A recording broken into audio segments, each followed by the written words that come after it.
Hello guys, my name is Tutor Olalekon Israel, your prep class tutor, and it's another wonderful session of learning with prep class. Now in this video, we will pick up from where we stopped in the last video where we solved questions 1 to 5 from the JAMB English 2019 past questions. Now in this video, we will be solving question 6 to question 10. Remember, the purpose of this session is to prepare you for your forthcoming JAMB examinations. So, without wasting much time, let's begin. You know the drill already. Subscribe to our channel, turn on the post notification. Do not forget to like and comment. Alright, moving on to question 6. Okay, we have a passage here and we are to read that passage. We are to use the passage to answer question 6 to question 10. Okay, let's read together. Whenever I have had to ask myself the question why I have not left this country for good, many answers rush to my mind, each striving to be recognized as being the most cogent. I am reminded of the popular slogan that this country belongs to us all, for which reason every Nigerian must join hands in trying to salvage it. I try to dismiss the argument by reasoning that it is foolhardy attempting to lend a helping hand where one's services are apparently not required. Then I am reminded that if I left this country in a hurry, just because of our political instability and economic hardships, my commitments to my family and extended family at home would suffer. I replied by saying that as soon as I got settled abroad, I would arrange for my family to join me. All the financial problems at home would be taken care of by my regular remittances. Would I then never think of going back home in future? Not until the situation in the country improved considerably, I would answer. And who did I expect to carry on with the task of national rehabilitation when the likes of me are all out of the country? Those who messed up the country in the first place, I would argue. And so on. This dialogue of self has been going on for the last 10 years or so. Meanwhile, I am yet to leave the country. When I wonder how many people share my kind of mental experience, I realize that we must be very few. For not many have the slightest opportunity of absconding from the country. They do not even have the place to run to, nor do they have the means to escape. Even among the elite who consider this possibility, the uncertainty of a future outside their fatherland intimidates. And so, we all end up staying and mumbling. So now, we have to use this passage to answer question 6 to question 10. Okay, let's check question 6. Question 6. The writer's argument that it is foolhardy to offer one's services where such are apparently not required implies that in Nigeria, I'll go over that again. The writer's argument that it is foolhardy to offer one's services where such are apparently not required implies that in Nigeria, A, the authorities do not solicit for the services of the citizens. B, mediocrity is the order of the day. C, the authorities are indifferent to offers of help from the citizens. D, to offer to serve the country is dangerous.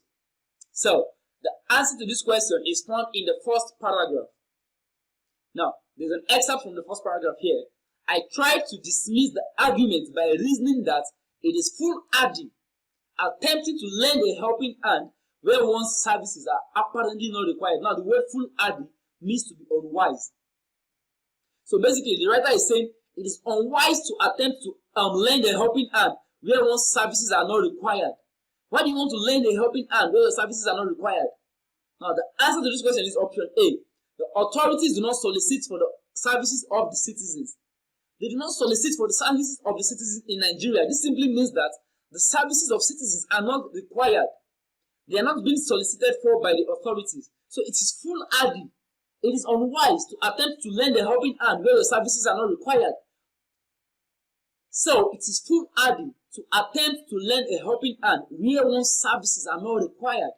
It is unwise to lend your services where the authorities do not solicit for the services of the citizens.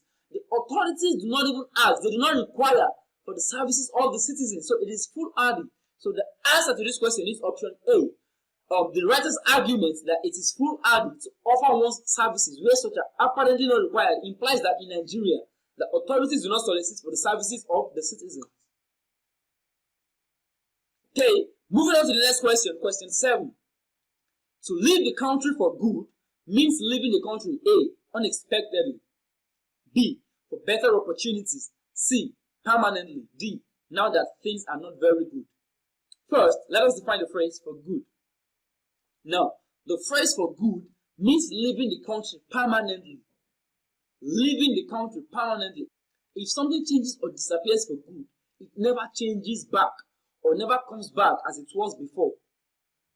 So, whenever anyone said they are leaving a place for good, they are leaving permanently, they are leaving to not return. So the answer to this question is option C. To leave the country for good means leaving the country permanently. Moving on, question number 8. Question 8. The last paragraph of the passage reveals that A. the writer is a member of the elite which alone indulges in this kind of thinking. B. People in the country only end up arguing among themselves while nobody does anything about the situation. C. The majority of citizens in the country do not possess the ability to argue the way the writer does. D. Deciding to leave the country is as bad as deciding to stay. Now, let's check the last paragraph of the passage. Now, when I wonder how many people share my kind of mental experience, now the mental experience is him trying to deliberate whether to leave the country or not, I realize that we must be very few. For not many have the slightest opportunity of absconding from the country. They do not even have the place to run to, nor do they have the means of escape. Even among the elite who consider this possibility now, even among the elite who think of running or leaving the country, the uncertainty of a future outside their fatherland intimidates. Like you're not even sure of where you're going to. You don't know what the future holds for you, where you're trying to run to. So we all end up staying and mumbling. Because even among the elite who consider the possibility of leaving the country, of absconding from the country, the uncertainty of a future outside their fatherland intimidates them. They do not know what the future holds for them outside their fatherland. So we all end up staying and mumbling. Now, deciding to leave the country is as bad as deciding to stay. Because not many have the slightest opportunity of absconding from the country. Now, even among the elite now, who even has the opportunity, who consider this possibility, the uncertainty of a future outside their fatherland intimidates. If you decide to stay, the country is not in its right shape. So deciding to leave the country is as bad as deciding to stay. Things are not going as they should in the country. Now, if you leave, you don't know where you're going to, you don't know what the future holds for you there. So deciding to leave the country is as bad as deciding to stay. So the answer to this question is option D. The last paragraph of the passage reveals that deciding to leave the country is as bad as deciding to stay. Moving on to the next question, question 9. The expression each striving to be recognized as being the most cogent means A. Each trying to prove its superiority. B. Each determined to prove that it is the most acceptable. C. Resolved not to be dislodged. D. Each attempting to show that it is the brightest. So the expression each striving to be recognized as being the most cogent means what? Now, to answer this question, I will take us back to a portion in the passage. Whenever I have had to ask myself the question why I have not left this country for good, many answers rush to my mind. Now, each answer striving to be recognized as being the most cogent. Now, so whenever the writer asks himself why he hasn't left the country for good, different reasons begin to pop up. And all of them are trying to show which is superior. Like, this is the reason you have not left. I am the reason you have not left. I am the reason you have not left. All of them are trying to show, all of them are striving to be recognized as the most cogent reason why he has not left the country. I am why you have not left. Another reason comes up, I am why you have not left. Another reason comes up, I am why you have not left. So each is striving to be recognized as the most cogent. The word cogent means to be convincing. So each reason is trying to be convincing, to be plausible, to be valid, to be sound. So this means that the most cogent reason, the most convincing reason would be superior to others. Because if you are the most convincing, if you are the most cogent, that means what others are beneath you. Now, if you are superior, you are above. So the answer to this question is each trying to prove its superiority. the expression each striving to be recognized as being the most cogent means each trying to prove its superiority. So moving on to the next question, question number 10. The writer's posture as to who caused the problems in his country can be described as A. Indifferent, B. Unpatriotic, C. Self-righteous, D. Logical. So which of these options is the writer's posture? Now, to answer this question, we'll have to go back to the passage. Now, the answer to this question can be found in the first paragraph. Now, the position where we have the answer is already highlighted. Would I then never think of going back home in future? Not until the situation in the country improved considerably, I would answer. And who did I expect to carry on with the task of national rehabilitation when the likes of me are all out of the country? Now, this is his response. Those who messed up the country in the first place, I would argue. Now, the writer's posture shows that he is self-righteous. It implies that he should have no hand in the task of national rehabilitation, as he was not part of those that messed it up in the first place. Going back to the highlighted point, we have, and I would answer, and who did I expect to carry on with the task of national rehabilitation when the likes of me are all out of the country?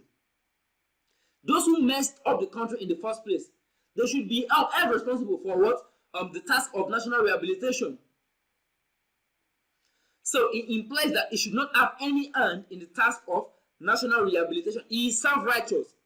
He did not mess up the country in the first place. So why should he be involved in the task of national rehabilitation? So the answer to this question is self-righteous. The writer's posture as to who caused the problem in this country can be described as self-righteous. Okay, with that, we've come to the end of this wonderful session. Please do not forget to subscribe to our channel, like and comment. Also, share this content with your friends and loved ones. Thank you for your time. Enjoy the rest of your day.